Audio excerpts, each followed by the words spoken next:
Hello and welcome to another episode of the Popcorn King show. Episode 4, I guess, is what we could call this one.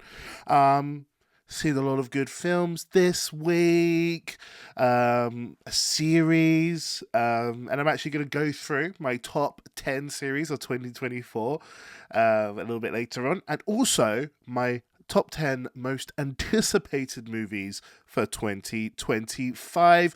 But let's just get straight into this. Babygirl. I finally seen Babygirl. Obviously, I live in the UK, so it's only really just come out, so I wasn't able to stick this into my top 10 movies of the year. But, you know, what can I say? I live in the UK. It's just where I live, and for some reason, we like to put out films really late here. So, Babygirl is the new Nicole Kidman film, starring Nicole Kidman. It's also starring Harris Dickinson and Antonio Banderas, and then a bunch of other actors who I don't really know. What is the synopsis? A high-powered CEO puts her career and family on the line when she begins a torrid affair with her much younger intern. That's the synopsis on IMDb. But it's really about what the film is actually about is sort of the kink of being a dom or a sub, the kink of power exchange, and it's really exploring that area with nuance. And I have to say, what did I think of this film? I thought it was really, really good. I really, really enjoyed it. Just gonna turn up my sound just a tiny little bit. There we go. That's better.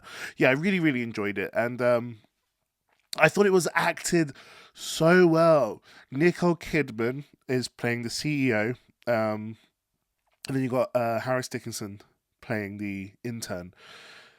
And yeah, it's just really, really good. They both act it with such nuance, such subtlety. They're both acting really, really with a lot of vulnerability, you know. Yes, it's about a very, very powerful, high-powered woman who likes to be sort of subjugated in a sexual context. And it's about this guy who he wants to explore that side of his sort of sexuality, the dom side, being dominant. But they're both new at this. They're both really new at this. And so both of them have a lot of vulnerability going into this. Like, he doesn't know really how to do it at first. And he's kind of a little bit laughing. He's like, can I ask you to get on your knees? like he kind of like a little bit like laughs and like asks it. And, you know, she's a little bit, obviously there is the side of it where she's got a family and she could be ruining her family and her job and stuff. So she's obviously got loads of trepidation. But yeah, just not what you expected from this at all. Like, it's a real beautiful sort of deep dive into this, and quite frankly, I thought it was really, really good, tackling this really, really complicated subject, and I think they did a really, really great job here. Just turning this up a tiny bit more so I can hear myself a little bit more. And yeah, so there's this whole. It sort of starts with Nicole Kidman. She's walking to work, and this rabid dog is sort of barking at everyone on the streets, and the dog sort of charges at Nicole Kidman, and then Harris Dickinson sort of whistles, and the dog comes to him, and he feeds the dog a cookie and calms the dog down immediately. And that's kind of his character. He kind of just, he knows what people kind of want, or what creatures need and want, and he's really good at sort of placing himself and placing himself in a position to be the thing that they kind of need at that time. And he even does it with Nicole Kidman's husband at one point. And yeah, he's just really, really good at that. It's a real beautiful human trait to be able to sort of see deep down what this creature in front of you wants and needs, and then be able to try and give that to them. And he sees that with Nicole Kidman's character. He sees what she wants. He sees that she wants to be told what to do in a sexual context. And yeah, he tries to provide that for her. And there's not much malice involved in either of these two. It's real, just like an exploration of this idea, this feeling, this sexual fantasy. And when she says to him, "How did you calm down that dog?" and he was like, I just had a cookie." And she's like, "Do you always bring cookies around with you?" And he goes, "Yeah, do you want one?" And it's like, immediately he's a little bit gone like, "Do you want to be treated like a dog a little bit?" And the film has lots of that sort of licking milk from a bowl, going around on all fours, but obviously extremely sexual, very animalistic, very sexual, very subservient. And yeah, just great. And they're talking about consent a lot, talking about the power dynamics. And there's a great bit where Antonio Banderas says something really interesting about this. He says that this is just the male fantasy being played out, but Harris Dickinson goes, "No, that's an outdated look on this. That's a really outdated look, and you just don't understand, because it's about giving and taking away power. I've been with a lady who likes a little bit of sort of power dynamic exchange going on there, a little bit of danger, a little bit of slavery of some sort, and it's a complicated thing to get your head around if you're not in it, because I wasn't necessarily into that at all initially, but playing around and discovering different parts of yourself, and trying to really not, you don't want to analyze too much why you like something. I don't think that's the point of this film. It's really just a playful sort of exploration of it, and that's really, really fun to do. It's not a perfect film. Towards the end, I feel like it starts skipping a few beats, like rushing it towards the end a little bit. You're like, "Oh, okay, so this has happened, and now this is, and now that, and then we've skipped over to here, and oh, we missed that bit." So yeah, a little bit here and there could have improved a tiny bit, but damn, I really, really, really enjoyed this film. I would thoroughly, thoroughly recommend it. If you've seen it, let me know what you thought in the comments below. That's what I would really love to know, because your thoughts are what really count here. So, on to the next film that I saw this week, A Real Pain. A Real Pain is the new Jesse Eisenberg film, starring Jesse Eisenberg and Kieran Culkin. I think he's touted to be the main front runner for the Oscar for Best Supporting Actor. So what is this film about? Mismatched cousins reunite for a tour through Poland to honour their beloved grandmother, but their old tensions resurface against the backdrop of their family history. This film was great. This is a great week for films. This film was awesome. It's a walking and talking film, okay? It's just a walk and talk type of film. And it's got that kind of vibe that, the Before the Sunset trilogy, like Before Sunset, After Sunset, it's got that kind of sense to it. There's something about just strolling around and chatting, and it's really, really beautifully done. So it really is about pain, this film, in the end. Kieran Culkin has this energy about him where he is just he's just full of gumption and full of life and full of opinions, and kind of lacks certain social cues here and there, and can be really, really irritating and annoying, especially to Jesse Eisenberg's character. And so in one sense, he's a real pain in the ass. And then on another sense, behind his eyes is real pain. And the whole story, that they're doing like a Holocaust tour. They're going to the torture camps and stuff. They're doing these tours, and it's a hilariously funny film, but certain moments are dealt with sort of pristine delicacy, and you can sense that the whole tour is about pain and about, hey, this is real pain. Like, how dare you, Mr. Kieran Culkin's character, whatever his name is, Benji, I think, how dare you feel pain when you're living in like the best time ever and your grandmother had to survive the Holocaust? That's real pain. But then you see behind Kieran Culkin's eyes that's also real pain. And it's just, yeah, it's really all about pain, but it's done in this real sort of stroll and chat and laugh. And it's really, really funny. Kieran Culkin sort of jumps out of the screen. He's just so full of life. And he's so exciting to watch. I really do hope he wins the Oscar. I think he's the best supporting performance of the year by far. I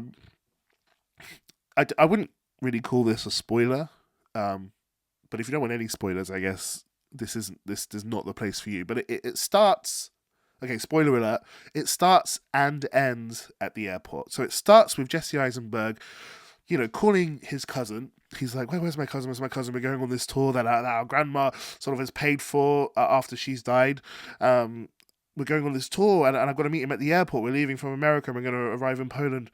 He's calling and calling and calling and calling and calling, and you kind of think, oh no, this Kieran Culkin character is the type of character who's going to arrive just on the nick of time and cause loads of stress. But he gets to the airport, and Kieran Culkin is like, I've been here for a few hours already. And he's like, why? Jesse Eisenberg's like, why did you come to the airport so early? And he's like, oh, there's just, the airport opens early, and you meet really interesting people here. And that surprised me. From the beginning, it surprises you. And you're like, that's an odd thing to do. If you are lonely, that could be something that you want to do, You might want to be around a place where there's lots of interesting people. And there is something lonely about Kieran Culkin's character. No matter how sort of ostentatiously fucking alive he seems throughout the whole film, he's also very close to death in a way. And in the end of the film, they get back to America, and Jesse Eisenberg's like, do you want to come have dinner with my family? He's like, no, it's okay. I'm just going to hang around the airport again. And he sits there, and it's his eyes. It's his eyes. The very last shot, his eyes. It's just sadness, loneliness, pain. It's real pain. And it just goes to show, like, the life of the party, whoever it is, everyone could be going through something. And you can't compare pain, really. It's in the eye of the beholder, so to say. Like, it's felt from within, and you can't really measure it and compare it. And just because someone's pain to you might seem unnecessary or not that real, it is real. And they're feeling it just as strong as you feel your pain. And that's just, it's such an interesting film. It's really, really well written, really, really beautiful. I kind of hope it's nominated for the writing category as well. Just really, really recommend this film as well. Wonderful film, really funny. I hope I didn't make it sound like a drag. It's hilariously funny. It's just this mismatched couple sort of annoying each other on their journey, and Kieran Culkin being this life of the party, and Jesse Eisenberg being incredibly stressed, like basically the whole time. And yeah, it's wonderful to watch. The dynamic, the back and forth, the banter between them is beautifully done. I really recommend this film. Let me know what you thought in the comments below. I'd love to know your opinions. Those are what really, really matter. That was just a great week of films at the cinema if you are me, the Popcorn King. Right! What have we got next? I watched a series called La Palma. La Palma is a series that came on Netflix. I don't know any of the actors' names. Let's have a look, actually. Let's see if I can say any of these names. Thea Sophie Loch Ness. That's a great name. And Anders Basmo. I don't know any of these, so I guess these are Norwegian actors, potentially. So it's a mini-series. La Palma, you might have seen it on the Netflix top 10 or whatever. A Norwegian family vacationing in La Palma faces chaos when a researcher discovers imminent volcanic eruption signs that could trigger a massive tsunami. Yeah, I pronounced the T. So, this is a series that's, I would say, it's a mismatch, you know? It's not a bad series, but it's not amazing. And why I'm actually even doing a review of this series is because the last episode is fucking amazing. But the rest of the series is like just fine. You know, just sort of standard Netflix. You kind of watch it and you go, I get it. Like, it slips into sort of the general kind of soap opera stuff that series often fall into. Just very much like, yeah, like, it doesn't really matter that there seems to be a volcano about to erupt. The story focuses on a marriage falling apart. The story focuses on this girl coming out as a lesbian. Like, the story focuses on soap opera type of things, you know? The son's got autism, and it focuses on the human aspect, and that's fine. That it was, like I said, it was absolutely fine. You watch it and you go, this is fine. And by the time it gets to the last episode, I might have gone like, I'm going to forget about this. But that last episode where the volcano goes off and it causes this giant tsunami, like, holy hell, that's one of the best tsunami scenes I've ever seen in anything ever. It was such a great tsunami. Like, if I rank tsunamis in films, you've got like Day After Tomorrow, you've got San Andreas, and then you've got this one. Oh, you've got Deep Impact, of course, but this tsunami is amazing. The effects are incredible. There's a tsunami in that Amazon Prime series Rig, and it's one of the worst pieces of shit special effects I've ever seen in my life. And that series has got like the Game of Thrones actors. You know, the actor that's like, Khaleesi, what do you need? Like Captain Friendzone or whatever his name is. And it's even got the king from the first season, whatever his name is. I was killed by a boar. Whatever. I felt like that was quite a good impression. Yeah, the Rig on Amazon Prime, with all the money that Amazon's got to throw in it, and these great actors and stuff, has one of the worst pieces of shit tsunamis you've ever seen in your life. Now, La Palma, obviously it's got Netflix money behind it, but it's got these sort of actors. It's a subtitled series. These actors that you've never heard of, really. A kind of a generic kind of soap opera storyline throughout most of it. But then there's just insanely incredible tsunami scene at the end. Like, the amazing special effects. And yeah, like that saved it for me. That's put it up to like a great series. I don't know if it's going to be in my top 10, but great series. Like, I really recommend it. Just get through the. I mean, I'm not saying the soap opera scene, the episodes were shit. They were just fine. But, you know, get through the payoff is wonderful. What a great payoff. So, yeah, La Palma, the series on Netflix. I do recommend that as well, especially that last episode. Let me know if you've seen it. Let me know what you thought. I totally would understand if you thought this is just generic soap opera kind of bullshit, but damn, that last scene. I feel like Norwegians have done another tsunami in like a movie or something. They're just good at tsunamis, I think. But yeah, let me know what you thought in the comments below. So, what's next? We are getting to my top 10 series of 2024.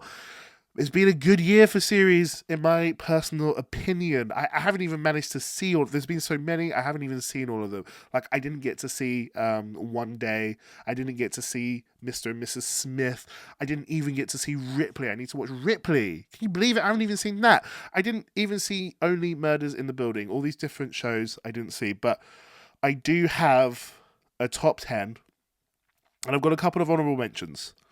The most recent season of Curb Your Enthusiasm, hilarious. It's just, that show just It never fails. It's so funny, so awkward. His ability, the main character's ability to begin the show in an absolutely fine life, and then by the end of the episode, everybody hates him or has a problem with him. It's just what a great sort of conceit of this character that by the end of every episode everyone's gonna hate him. Curb Your Enthusiasm's great. On my honourable mentions, Black Doves on Netflix with Keira Knightley, Ben Whishaw, so good. A real diverse sort of list of characters and actors. Strong females, gay characters, just wonderful. Day of the Jackal, that's also in my honourable mentions. I thought Day of the Jackal was great. That's Eddie Redmayne, real espionage spy, sort of hitman kind of thriller. I loved it. Like the episode where he has to finally sort of be the sniper and take out the guy that he needs to take out. Oh my god, it had me on the edge of my seat. It was so good. Don't judge me for this, but in honorable mentions, I've got to put Love Island on there. I loved Love Island last year. I thought Love Island was great. It's one of my guilty pleasures. I'm sorry. Everyone's got one, but I loved it. House of Dragon. Like, how good was House of Dragon? And that's on my honorable mentions. House of Dragon was amazing. Maybe not quite as good as season 1, but yeah, those are on my honorable mentions. House of Dragon season 2, Love Island, Day of the Jackal, Black Doves, Curb Your Enthusiasm. But let's get to my top 10 series of 2024. At number 10, and I can't believe this is at number 10 because I fucking loved this show, True Detective Night Country. True Detective Night Country is so good. So, season 1 of True Detective, as everybody knows, was incredible. It was in the middle of the reconnaissance, the Matthew McConaughey sort of sidestep away from rom-coms, and he was just incredible for like 5 years. He was so good in season 1, and also it had what's his name? It had the other guy in it. Everyone knows who he is. But season 2 wasn't very good. Season 3 was alright, but nothing to write home about. And then they've come with True Detective Night Country, set in like a place in America where it's just nighttime all the time. And it has Jodie. Man, why can't I remember her name? Everyone knows who she is. I'm just going to look her up here. True Detective. It's just one of the best performances you'll ever see. And Jodie Foster. She's so good in it. Honestly, she is really, really amazing in it. And yeah, it gets so close to the supernatural, but doesn't ever quite go over the edge. But it's so close to being like, is this supernatural or not? Which I think True Detective always has, like, just one pinky toe in the sea of supernatural. And you're like, is there something magical happening here? But so good, kind of creepy, kind of scary, a great mystery. You never know what's happening. I thoroughly recommend True Detective Night Country. Watch it if you can. I think it's on Now TV. If you are in England, maybe HBO if you're not. I don't know. At number 9, I have Squid Game Season 2. I understand it's getting kind of mixed reviews, but I thought it was great. Yes, the first 3 episodes, it takes a while to get to actually playing the games, which is what everyone wants to see. But it gives some good, important sort of background, and it ups the levels, ups the stakes, and by the time you get to the games, I'm just in heaven. I'm just absolutely in heaven. I just think it's such a good idea. It's so good. And, when you've got things like the Mr. Beast games on at the moment on Amazon Prime, you're just like, the things people will do for money. The things, like, you don't understand what people will do when you're in enough debt, when you have enough money troubles. The things that will get people to do is insane. And it's a great commentary on society. I just thought, what a great series. And I can't wait for the next season. At number 8, I have a little show called Baby fucking Reindeer. Baby Reindeer that blew my mind. And that's only at 8. That blew my mind. The Richard Gadd series it's the quote unquote true story, but who knows how true it is. I think it's probably quite true, but with some, artistic sort of license taken. About the comedian, the very average comedian, it looked like, getting stalked and getting like just thousands upon thousands of emails and messages and voicemails and calls from this lady. And yeah, it's firstly, it's hilarious. Secondly, it's harrowing. Thirdly, the performances of the actors in this show are some of the best, right? It is incredible, some of these performances. It's breathless. Like, I feel like stressed and I'm laughing and I legitimately think that this was masterfully written and executed perfectly. I kind of hope they don't do any kind of sequels or anything. Just it as what it was damn near perfection. And it's only at number 8. So, 8, Baby Reindeer. 9, Squid Games. 10, True Detective, Night Country. At number 7, we have Slow Horses Season 4. I'm a Slow Horses guy. It won the writing at the what is it? Emmys? Won the writing, I think. Slow Horses is just great. Just what a great. It's about a group of the police, the special forces, who are kind of disgraced or have made big fuck ups, and so they're just sort of chartered out to a tiny little shitty office where they've got basically nothing to do, and they find themselves into all sorts of trouble. And just some of the best lines, some of the best writing, the best sort of police procedural stuff happens in this show. If you're sleeping on Slow Horses, don't. Every season is just great. I think maybe the peak so far was season 3. I feel like it went 1, 2, then season 4, which I watched, and then like season 3 at the top. Season 3 was just so good. It all kind of led to season 3. Season 4 is still incredible though, and I'm in love with those characters now. Like I feel like I know the characters really well, so it gets better and better. Really, you're just watching it and you're so invested with these characters' lives. And yeah, if you haven't watched Slow Horses, please start watching. My stepdad got me on those, and I just think great show. Thoroughly recommend it to anybody who wants to watch something good. At number 6, we have Nobody Wants This. Look, I was born in the 90s, which means I was a teenager when the OC was out, which means my idol was basically Seth Cohen, Adam Brody. And I believe his house just burnt down, unfortunately, in the fires in California. But he kind of dropped off the radar. Like, I haven't seen him since the OC, like 20 years ago or whatever. And he's popped up in Nobody Wants This, the series about this girl who has a sex podcast, who talks about sex and things and all her hookups. And she meets a Jewish rabbi, and they start dating and they kind of fall in love. And what can I say? Like, he is charming as hell. The girl in it is, I think it's the girl from Forgetting Sarah Marshall.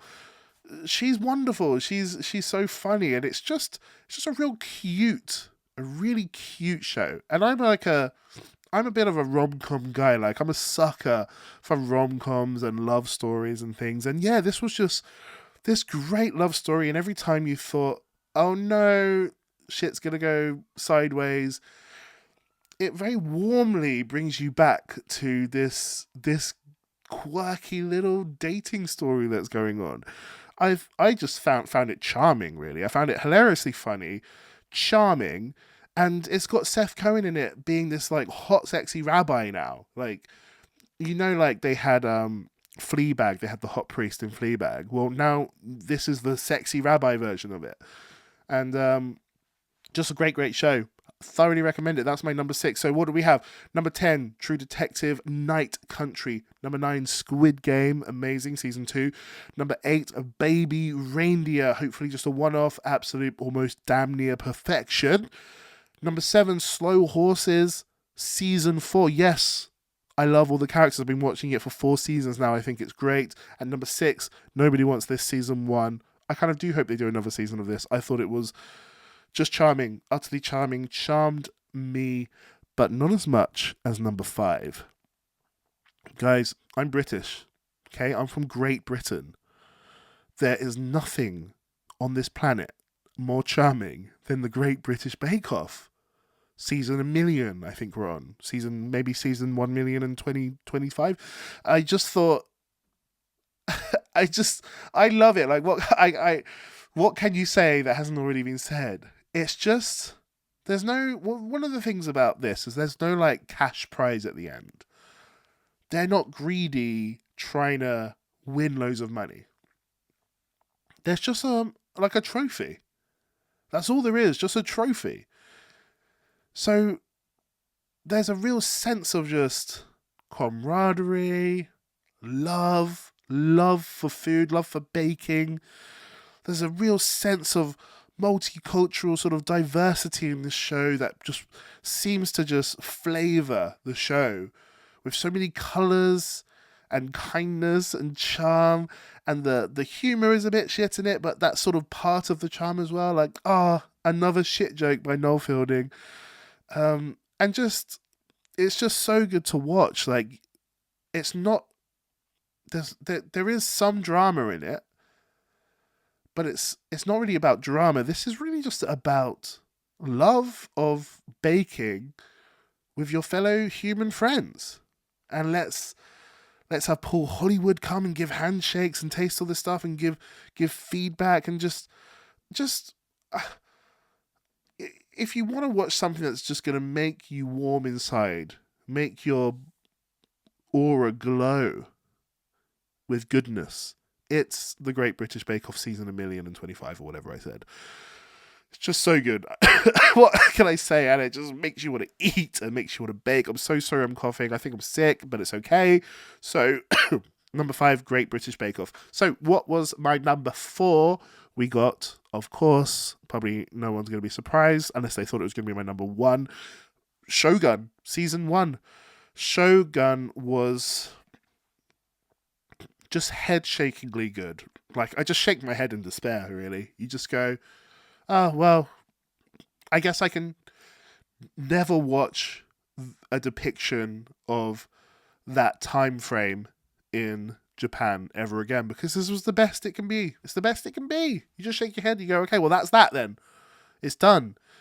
It was just the clash of cultures, the different values they held there, the way life is valued way lower than things like honor. Like, people just willing to kill their own babies because it's like, oh no, I've brought dishonor on my family, I'll kill my son. Just a complete different set of what's important to them and a completely different culture, but it doesn't ever really judge them. Yeah, we kind of are seeing it through the eyes of the English character, the white guy who gets sort of shipwrecked there or whatever. But you're seeing it, and you're seeing the beauty of their culture, you're seeing the horror that culture can have as well. It's this political who's going to get the throne type of story as well, and I just feel like I was transported, like utterly transported to a different world. And it's the best you've ever seen that period of Japan ever depicted on screen, in my opinion. I just thought that was just fucking incredible. The acting was a revelation. A lot of amazing Asian actors. They were just wonderful. And I'm just frothing at the gams. I'm foaming at the gams to see the next season. What can I say? It was just so good. So good. So thoroughly recommend that. That was my number 4. Number 3, this may be a surprise to some people. Number 3, we've got Shrinking season 2. The Jason Segel, Harrison Ford, and then a bunch of other actors. Oh, this this show is it deserves way more recognition than what it's getting. It can have you crying 1 minute and then like laughing hysterically the very next minute. It's really about mending your broken self. It's about these therapists, but it's really about this one therapist whose wife died. And in season 2, we get introduced to the wife's killer. And the therapist is just trying to bring up his daughter. He was an awful dad to his daughter whilst he was grieving himself, and he's got all this guilt. And I don't know what it is about this show, but it's just being able to see people deal with their pain in irresponsible ways and responsible ways. Just seeing the way different people deal with their own depressions and deal with their own issues, their mental issues, seeing the way that everybody deals with it and the mistakes people make and the progress people make. It's just, you watch it and you want to be a better person by the end of it. Honestly, you watch Shrinking and you go, I need to be kinder to people. I need to be kinder to myself as well. I need to understand that everybody has their own issues. Everything that's going on in people's lives, everything that's going on that's bad in my life, other people have their versions of that in their life, and I'll never know it probably. But everybody has it, and it's just, yeah, it really, really helps you heal. And Lord knows I've got my own healing to do. And I don't deal with negative stuff in the best way sometimes. Bad things that have happened in my life. When my mum passed away, I was a little insane. I did some insane things. When my dad passed away, I did insane things. And yeah, it's about being gentle with yourself, being kind with yourself, but holding yourself accountable, and just a whole bunch of things that you just, by the end of it, you don't feel judged. You kind of feel a bit seen. If I'm honest with you, after you've seen this show, you feel a bit understood. And you understand that, damn, humans are complicated creatures. And it's just great. Like, honestly, like I say, I'm crying 1 minute and I'm laughing the very next minute. It's hilariously funny. And Harrison Ford, it's the best acting Harrison Ford has done since forever, probably. Probably the best acting he's ever done. He's great at it. But yeah, that's my number 3, Shrinking Season 2. At number 2, we have Penguin Season 1. I think Season 1, it might be a mini, like a one-off series, but I think there might be another season. But Penguin had me hooked. I thought they coloured that world, the world of Penguin and Gotham and crime. It was like goddamn Godfather Part 4. You know, it was so good. The ends of the episodes had me like exhilarated. I was like, damn, I need to see the next episode. Colin Farrell's acting is just some of the best you've ever seen in a TV show. I'm not even joking. Like, his acting was amazing. Christina Milioti, or whatever her name is, the girl, the crazy girl in it. She was so good. And yes, they're heightened sort of comic book characters, but it's a realistic, real world look at this stuff. It's heartbreaking. It's complicated. These characters are really complicated. And it's just got all the fucking excitement of like a Breaking Bad. That kind of, the drug lords and the gangs and things like Sopranos, but with this sort of comic book flair on it. And I love comic book movies, and I just think this series was so good. The acting was amazing. I can't emphasize enough how much I think Colin Farrell needs to win every single award that's going. I just thought he was just one of the best things you've ever seen. The prosthetics that he has to wear, like I think he was in like I don't know, 8 hours of in the makeup chair, 8 hours or something ridiculous like that. 24 hours he was in that makeup chair every single day. And it was just so good to watch. I really loved the episode where the end of it, you think, oh no, Colin Farrell's in an alleyway about to get shot. His whole plan's been found out. And then his little sidekick character is like Robin, comes crashing in with his car, and then the Penguin gets in the car, and they're like sort of saying, thank God you came back, thank God you came back, and it's this sort of wild shaky camera, and then it just sort of cuts out, and you're just like, that was such a cool way to end the show, like this just insane sort of vehicle chase, gun shootout. I loved it. I just thought amazing, and it would have been my number one of the year if it wasn't for my number one of the year. Can you guess? Can you guess what it is? Probably not. It's a UK version of a show. It's a competition. It's not even a. I'm so sorry. I'm coughing. I'm just sick, guys. But yeah, it's my number one is. Before I get to my number one, I'll list my number 10. My 10 through to 2. True Detective Night Country 10. 9. Squid Game Season 2. 8. Baby Reindeer. 7. Slow Horses. 6. Nobody Wants This. 5. Great British Bake Off. 4. Shogun. 3. Shrinking. 2. Penguin. Number 1. The Traitors. Season 2. UK. English version of it. With Claudia Winkleman. My lord. Traitors Season 3 has just started, and it's immediately reminded me why it's the best show on TV. It is full of drama. When you see, like, let's say the last episode of The Traitors Season 2, right? I don't think an actor could ever do that.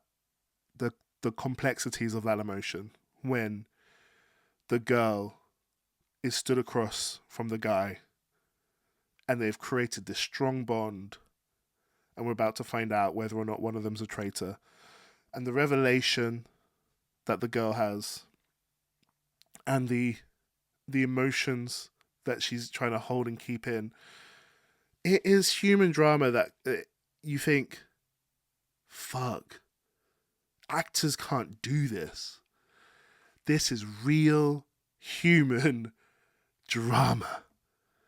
It's so good. The round tables when they're trying to banish who they believe to be the traitors. Having to stick up for yourself when everything you say sounds like a lie because you're suspicious. And everybody telling you you're a traitor and you've got to like defend yourself, and the adrenaline and the emotion that seems to come with that, and us knowing the whole time, we know that they're just completely off track. We know that they're completely on track, and you see the real traitor like trying to like get the heat off him. It's just drama that writers can't get and that actors can't imitate. It is just it's exhilarating. It's why humans are different from animals, because of this huge range of emotions that are nuanced and interesting. The politics between people when you know people are lying, when you know people are going to take money from you, basically. Damn, it's so good. And season 3 right now is amazing. It's just solidified for me. It's just the best thing to watch on TV at the moment. I'm sorry, but like last year, that last episode must be one of the most exhilarating TV experiences I've ever had, if I'm honest with you. The showdown of it all, the stress of it, the money that's on the line, the friendships that are on the line, have I fallen for a lie for the past 10 weeks? It's just it's actually incredible. Like, you watch that and you realize why reality TV is so popular, because you can't write this stuff. It's too specific and too nuanced at the same time. It's like pinpoint, laser focused on emotions that we all recognize but we can't vocalize because it's too ingrained. There aren't words to describe it, so you can't ever tell You can't even write this properly. You just have to watch it unfold, watch the human drama unfold, real human drama. And it's just so exciting to watch. Guys, if you're in America and you've seen the American Traitors and it wasn't really for you, I promise you the American Traitors isn't as good as the UK Traitors. I know the American ones, they use like TV celebs already, where they've kind of already got money and stuff, and they might be kind of slightly putting it on for the cameras because they're already kind of celebrities. Yeah, the American one just didn't really work. In England, it's normal people, and it's just great. The friendships, the bonds that are created, and then the explosions that happen throughout the show. I can't recommend it enough. Traitors season 2. Watch Traitors season 1, season 2, and then catch up with Traitors season 3 for this year, because fuck me, it's wonderful. So that's what we got, guys. Traitors at number 1. We got True Detective, Squid Game, Baby Reindeer, Slow Horses, Nobody Wants This, Great British Bake Off, Shogun, Shrinking, Penguin, and at number 1, Traitors. Guys, what a great year for TV if you are me. So, the final segment of the show. Most anticipated movies 2025. People have been doing these lists, and there are a lot of films that I'm excited about for 2025. Hopefully it'll be another great year for movies. Let me just give some honorable mentions. Again, honorable mentions. We got Captain America. Yeah, I'm excited for that. That's definitely on my honorable mentions. I think it's going to be really good. I really love the eagly guy, whatever his name is, Sam. Then 4, Mission Impossible: Final Reckoning. Fuck yes, I'm so excited for that. I love the Mission Impossible films. The stunts, everything about it is so exciting watching. I feel like Tom Cruise is going to be running for 95% of this movie, according to the trailer. Number 3, we've got Running Man. I love the old Arnold Schwarzenegger Running Man film. And yeah, that whole game show thing, it's a bit like, almost like Squid Game or something. Or what's that film? Oh, Running Man, I guess. But yeah, I just think that's going to be really, really fun to watch. The Brad Pitt F1 film. Am I into F1? No. Is my brother into F1? Yes. So am I a little bit into F1 now because he is? Yes. And everyone's into Brad Pitt, so that's going to be really great. And then my number 1 honorable mention is the Guillermo del Toro Frankenstein movie. I think there's another Frankenstein film coming out as well. But yeah, those are my honorable mentions. I'm excited to see those. But what are my top 10 most anticipated movies? At number 10, we've got the Bong Joon-ho film Mickey 17 with Robert Pattinson. Twilight Boy. That's just going to be good. That's all there is to it. It's just objectively going to be good because one of the best films from the past 10 years was Parasite. And Bong Joon-ho directed the shit out of that film, so I have no reason to think that he won't direct the shit out of Mickey 17. It looks kind of sci-fi, looks like it's about clones and dying, and yeah, it just looks great. Number 9, anticipated film, The Battle of Bacton Cross. This is the new Paul Thomas Anderson film. I love Paul Thomas Anderson. I think his films are great. One of my favourite films is probably the film about blood. There Will Be Blood. One of my favourite films. I don't remember the name of.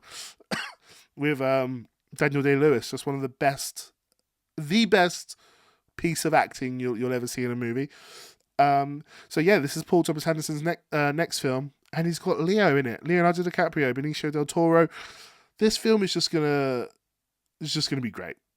He has such a great way of working with actors. He's an actor's type of director, honestly. He lets his actors do what they need to do. And I'm so excited to see that. At number 8, I am a super fan of the first Jurassic Park movie. And I have been enjoying mildly the new Jurassic World series. But I'm just so excited. I just think the next Jurassic Park, Jurassic World or whatever film with Scarlett Johansson, Jonathan Bailey, Mahershala Ali, I just think that's going to be great. What can I say? And it's directed by the guy who did that Monsters film. Oh, it's just honestly, the director, he's a guy who just does great monsters in his movies. So I feel like this is gonna be awesome. Number 7, I hadn't heard of this film until I saw the trailer. Death of a Unicorn. This film looks bizarre and energetic and fun. It's about this dead unicorn that they find in this sort of retreat or some kind of holiday park or whatever, and yeah, it looks crazy and right up my street. It looks quirky, funny, a bit scary, a bit strange, a little bit left of center, and I just think it's going to be really good. That's my number 7 most anticipated film of the year, just purely down to the trailer. Number 6, we got Fantastic Four: First Steps. Yeah, I'm excited. Have I ever liked a Fantastic Four film? No, I have not ever. Why am I excited for this? I have no idea, but Marvel, the movie studio, Disney, have got the rights, and I kind of trust in Kevin Feige. I trust in him to make a great show, a great film. I mean, sorry. And so yeah, that has to be in my top 10. It has to be Fantastic Four: First Steps. I reckon we're going to get a trailer at Super Bowl, hopefully. At number 5, we got The Life of Chuck. I don't know much about Life of Chuck, other than that it won a bunch of awards last year, but then they never officially released it. So it was in like movie festivals and stuff, and I think it won like the best film at the movie festival, but it never got released.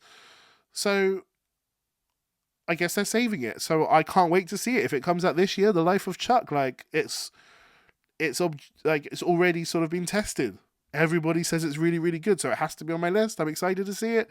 Hopefully, it'll make me feel good. Number 4, we got Superman Legacy.